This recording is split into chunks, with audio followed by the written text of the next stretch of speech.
Jenna Ellis tweeted this out. Plot twist. Here's CNN actually admitting, among other things, that the state legislators have the constitutional authority to select their delegates. So during this CNN, we can see the host here explaining Article 2 of the Constitution, showing that Trump, no matter which way you turn, is the winner. Take a listen. That are legal and constitutional that could enable Trump to stay in office without actually winning the vote.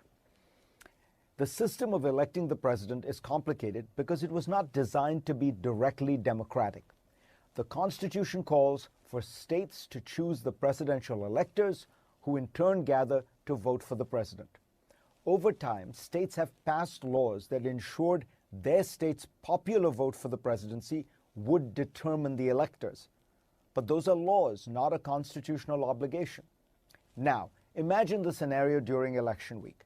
Trump is leading on November 3rd, but Joe Biden pulls ahead in the days following. Republicans file objections to tens of thousands of mail-in ballots. Democrats file countersuits. Taking account of the confusion, legislators decide to choose the electors themselves. Here's the worry. Of the 9 swing states, 8 have Republican legislatures. If one or more decide that balloting is chaotic and marred by irregularities, they could send what they regard as the legitimate slate of electors, which would be Republican. Democrats may object and file lawsuits. In some of those states, Democratic governors or secretaries of state could send their own slates of electors to Washington. That would add to the confusion, but that might well be part of the Republican plan. Because you see, when Congress convenes on January 6th to tally the electors' votes, there would be challenges to the legitimacy of some electors. It's possible congressional Republicans could decide that disputed states should simply not be counted.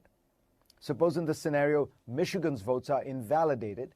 That would ensure that neither candidate would get to 270 electoral votes. At that point, the Constitution clearly directs that the House of Representatives vote to determine the presidential election. But it does so with each state casting a single ballot. If the current numbers hold, there would be 26 state delegations that are Republican and 23 Democratic, with one tied. So the outcome would be to re-elect Donald Trump. Trump doesn't need to do anything other than to simply accept this outcome. Now, as you can see, we've known this since right after the election. We knew from Trump and Pompeo that they were going to follow the Constitution, the rule of law. Yes, it might take some time, but we can see now that we're coming out of this darkness and we're starting to move into the light. Things are starting to make sense now.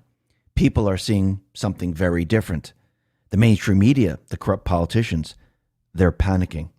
Remember, the Constitution is the only way forward. Article 2 gets us there. That's where we're moving right now.